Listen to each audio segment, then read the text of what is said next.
Je remercie donc tout particulièrement l'Observatoire de la laïcité de Saint-Denis, remarquable association de défense de la laïcité, à ne pas confondre, comme vous le savez, avec l'Observatoire de la laïcité, qui lui déraille en particulier ces derniers temps, puisque, alors que l'exhibition des symboles religieux est interdite dans les journées défense et citoyenneté, l'Observatoire a proposé que ce principe ne soit plus appliqué lors du futur service national universel voulu par Macron. Avec de tels ennemis, la laïcité se porterait mieux sans de tels amis.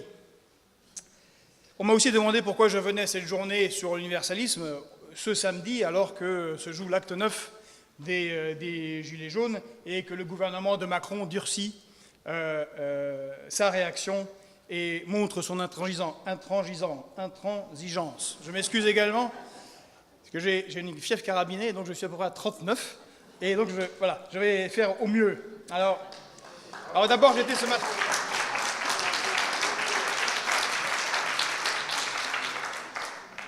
Alors j'étais ce matin néanmoins au rassemblement pendant qu'il se formait à Bercy, puisque j'ai participé à tous les actes à partir de l'acte 2. Mais cette journée sur l'universalisme, ici, concerne un autre combat très important, celui de la préservation des valeurs de la République. Et je réponds en général que la résistance au délitement de notre société est un triptyque vertueux. C'est d'une part, bien sûr, le combat pour les droits sociaux, mais aussi la défense de la souveraineté et la défense des valeurs de la République. Ces trois choses vont toujours ensemble ou on ne va nulle part.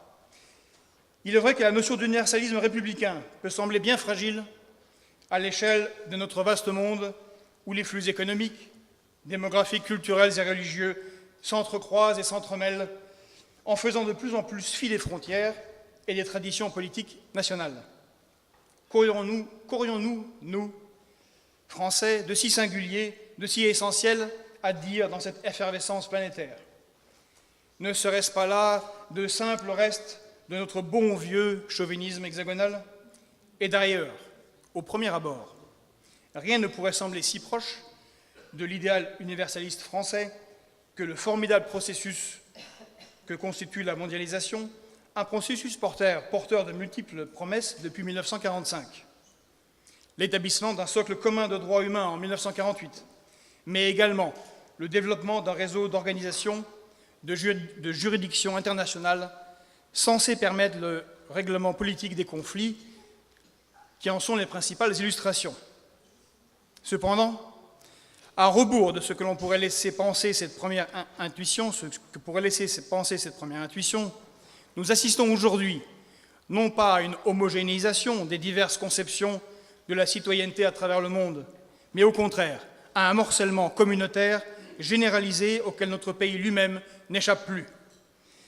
Comme si en acceptant de déléguer peu à peu des pans de plus en plus importants de leur souveraineté à une grande variété d'acteurs supranationaux, l'Union européenne, les marchés financiers, les institutions internationales, les États avaient fini par créer eux-mêmes les conditions du délitement de leur autorité et de leur légitimité, et ce, jusque dans la mise en œuvre de leurs politiques intérieures.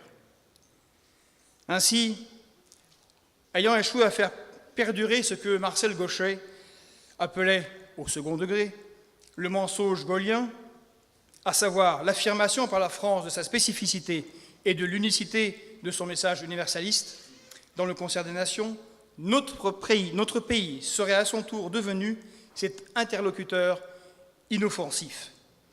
Inoffensif tour à tour devant les institutions européennes, inoffensif devant les groupes d'intérêt économiques, puis devant ses propres citoyens désormais regroupés en communautés.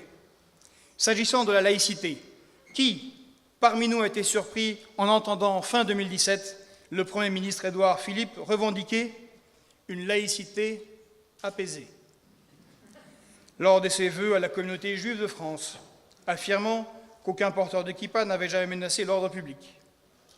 C'est quoi une laïcité apaisée? La laïcité est ou n'est pas. Cet apaisement-là augure surtout d'un abandon mou, mais certain de ce concept, comme nous y ont habitué nos élites sur la question des droits sociaux, par petites touches pour commencer, par apaisement, par accommodement. par accommodement contraint, par accommodement raisonnable, comme le dit le Premier ministre canadien, M. Trudeau, le Macron de l'autre côté de l'Atlantique. Et dont a très bien parlé tout à l'heure Jérôme Moucourant, dans les problèmes que traverse le Canada. Qui est encore surpris lorsque les responsables du CFCM, sortant d'un entretien avec le chef de l'État lundi dernier, se disent rassurés. Rassurés dans les médias quant à la réforme de la loi de 1905 proposée par l'actuel gouvernement. Comme si le rôle des pouvoirs publics était désormais de rassurer les représentants religieux et non pas de leur poser souverainement des limites claires et précises à l'exercice de leur religion. Qui n'a pas été surpris lorsque le président de la République a affirmé devant la conférence des évêques de France en mai dernier, je le cite, que la sève catholique devait contribuer encore et toujours à faire vivre notre nation, tout en appelant à réparer le lien entre l'Église et l'État. Mais c'est étonnant qu'il ne fasse pas des cours d'histoire à l'ENA. Il n'y a pas de lien à réparer. Le lien, justement, a été rompu avec l'Église catholique. Notre absence de surprise, notre lassitude parfois, face à ces multiples entailles dans notre pacte républicain, sont assez éloquentes. Il est urgent que cessent ces rencontres opportunistes avec les représentants des courants religieux divers. Non, respecter les Juifs de France, ce n'est pas aller au dîner du CRIF, qui n'est que la représentation en France du Likoud et de l'extrême droite israélienne. Non, respecter nos concitoyens musulmans, ce n'est pas faire des courbettes face au CFCM. Que dire des catholiques? J'ai oublié les bouddhistes, mais bon, on ne peut pas tous les faire. On verra quand ils seront à la page avec leur toge orange et qu'ils demanderont des nouveaux droits. Ont-ils oublié, justement, en parlant des catholiques, les étapes de la domestication de cette religion en France? Elle ne s'est pas faite, justement, par apaisement ou par accommodation, ni par des assurances aux religieux. De la pragmatique sanction de Philippe le Bel à la loi de 1905, la France monarchique, impériale et bien sûr républicaine a gagné sa sécularisation de haute lutte, parfois dans la violence. En 1790, c'est un concordat vieux de 3 siècles qui fut abrogé par les révolutionnaires avec la constitution civile du clergé. L'État contraignait alors les ecclésiastiques à prêter serment de fidélité à la nation et à la loi, affirmant ainsi sans ambiguïté la primauté de la communauté nationale sur tout autre groupement ou association de citoyens. Le concordat de Bonaparte, la loi de 1802, celle de 1808 ont structuré les religions dites concordataires et ont imposé cette exigence de loyauté de leur clergé envers la forme séculière du gouvernement. Une clause qui deviendra caduque avec la proclamation définitive, bien entendu, de la loi du 9 décembre 1905, de la séparation de l'État et de toutes les églises. On oublie souvent le tout. Je profite de cette mention du texte fondateur de 1905 pour rappeler une donnée essentielle. D'une part, il s'agit bien d'une loi de séparation et en aucun cas d'une loi donnant une définition de ce qu'est ou devrait être la laïcité à la française. Le texte ne compte d'ailleurs aucune occurrence du mot laïcité et se borne à la stricte définition du régime juridique fixant les relations entre l'État et les institutions religieuses. Car l'universalisme français, dont la laïcité est une composante essentielle, repose sur le postulat suivant. La nation se doit de considérer et de définir chaque citoyen en faisant abstraction de sa religion, de ses opinions, de son orientation sexuelle ou de tout autre paramètre relevant de ses choix individuels. C'est avec l'esprit des sanglantes guerres de religion de la fin du XVIe siècle que les constituants écrivent l'article 10 de la Déclaration universelle des droits de l'homme et du citoyen. Nul ne doit être inquiété pour ses opinions, même religieuses, pourvu que leurs manifestations ne troublent pas l'ordre public établi par la loi. Je me permets de relever au passage qu'il était alors évident pour les rédacteurs de la déclaration que les convictions religieuses relevaient bel et bien de l'opinion et n'avait aucune légitimité à exiger plus de respect ou d'égard qu'aucune autre croyance. C'est d'ailleurs le seul texte institutionnel qui nous dit incidemment ce qu'est la laïcité.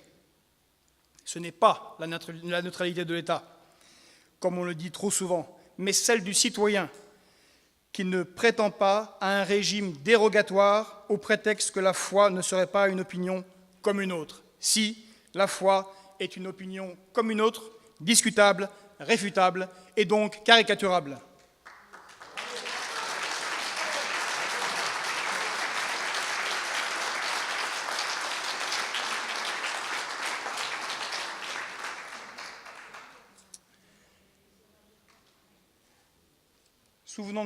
Souvenons-nous-en lorsque certains nous appellent, à mots couverts, à rétablir un délit de blasphème dont ils seraient les seuls arbitres en particulier en cette semaine de commémoration des attentats de Charlie Hebdo. Alors, justifié ou compris à demi-mot par certains, parce que justement le blasphème eût été intolérable. La question qui nous est posée dès lors est la suivante. Comment, porteurs de ce triple bagage, historique, philosophique, politique, pourrions-nous devenir aujourd'hui, nous, républicains de France, les témoins passifs du développement du communautarisme dans notre pays? Une idéologie qui, alors même que l'universalisme hexagonal se fait fort d'émanciper les citoyens de tout déterminisme social ou religieux, vise au contraire à soumettre les membres d'un groupe défini aux normes supposées propres à ce groupe dans le but de contrôler leurs opinions et leurs comportements selon la définition qu'en donne Pierre-André Taguieff. Cela étant posé, un premier point semble capital pour éclairer ce débat.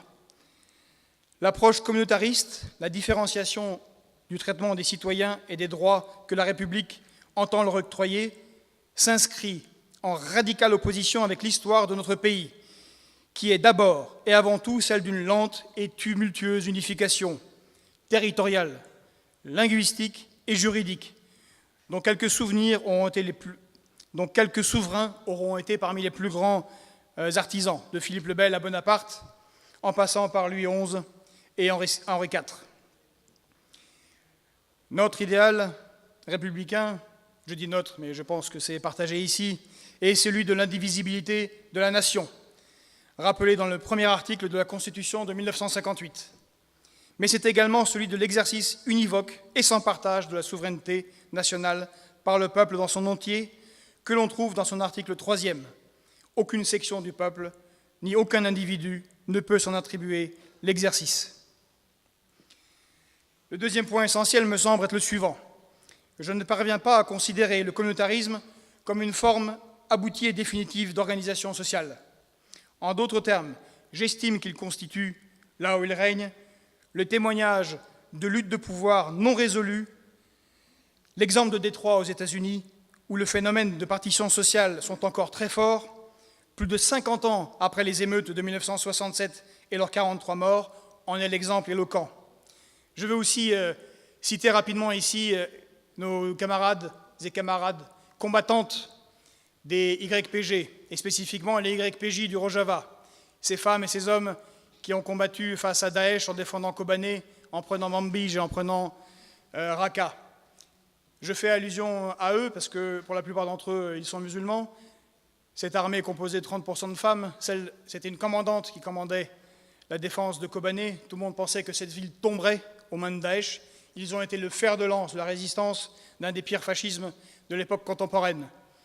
Lorsque les YPJ, donc l'unité des femmes combattantes, prenaient les villes comme Manbij ou Raqqa, pour citer les plus importantes, vous savez ce qu'elles faisaient? Eh bien, elles organisaient une grande fête festive avec les femmes de la ville et brûlaient les voiles pour montrer leur indépendance et leur liberté recouvrée. Et ces femmes...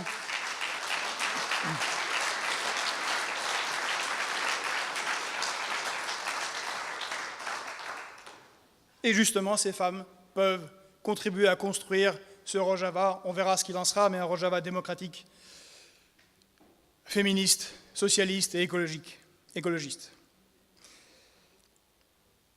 Plus encore, Et c'est ici mon sens que la nécessité de l'articulation entre République, souveraineté et unité nationale s'impose à nous avec encore plus d'évidence. Je vois dans le communautarisme l'aboutissement dans notre société de la dissolution du lien national dont j'ai parlé en introduction.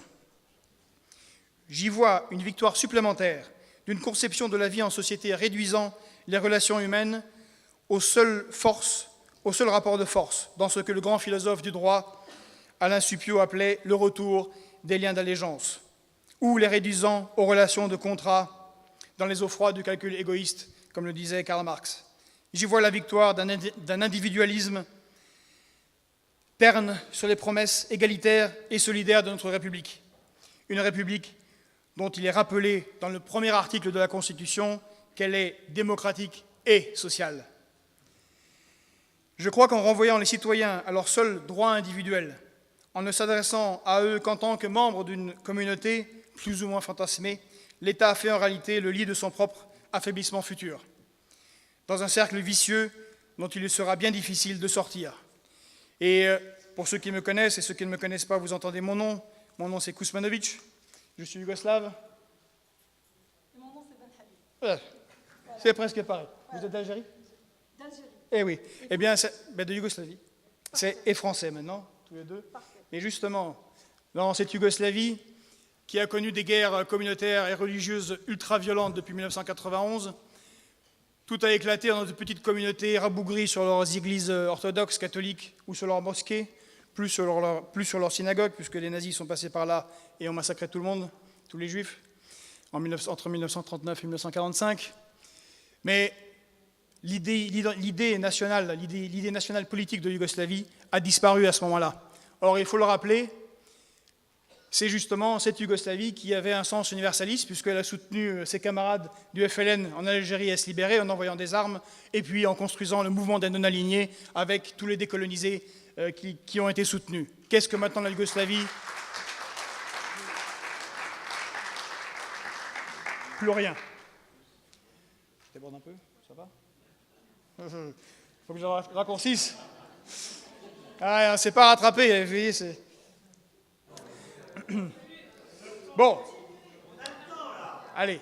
Car en tout lieu, la place que l'État refuse d'occuper a offert d'être prise par des particuliers. Cela peut être des délinquants. Je pense notamment à cet établissement scolaire bloqué par les lycéens à Marseille, puis libéré par les dealers de la cité voisine, dont les trafics étaient perturbés par le blocus étudiant.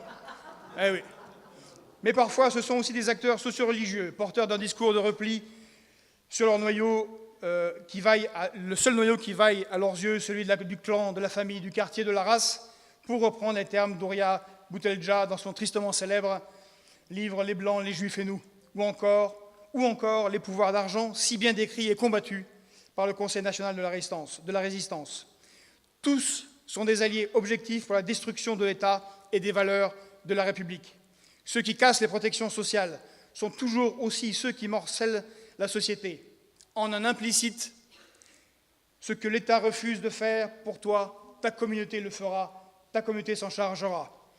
Pour pouvoir jouer pleinement son rôle et diffuser son message universaliste, l'État doit savoir tenir avec force son rôle émancipateur, qu'il s'agisse de l'éducation des citoyens, du maintien du religieux hors du champ politique ou de la prise en charge du volontarisme des oubliés des mutations économiques. Oui, le désengagement de la République fait le jeu des déterminismes sociaux et permet aux entrepreneurs identitaires de mettre la main sur d'illusoires communautés auxquelles ils estiment être les seuls à pouvoir parler.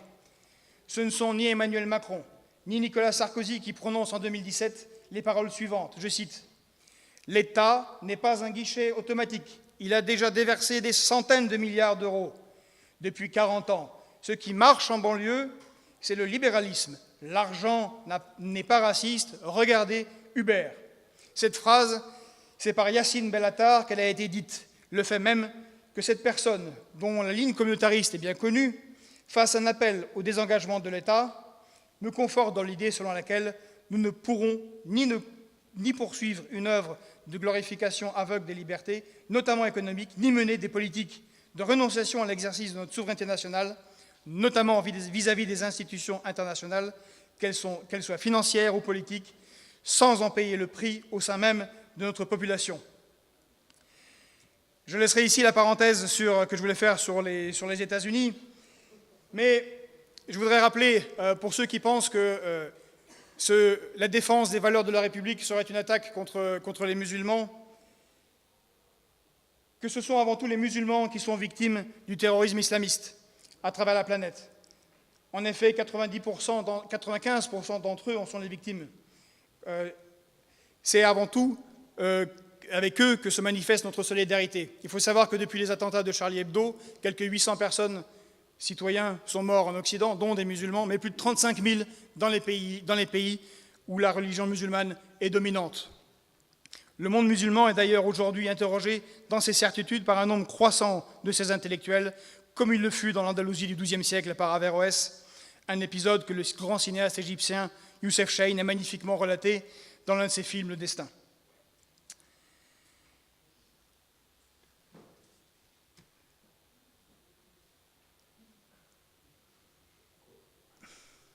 Je vais conclure et laisser passer un morceau de ce texte en disant que voilà, je pense qu'aujourd'hui, je suis persuadé qu'il nous faut aujourd'hui mener de front deux combats.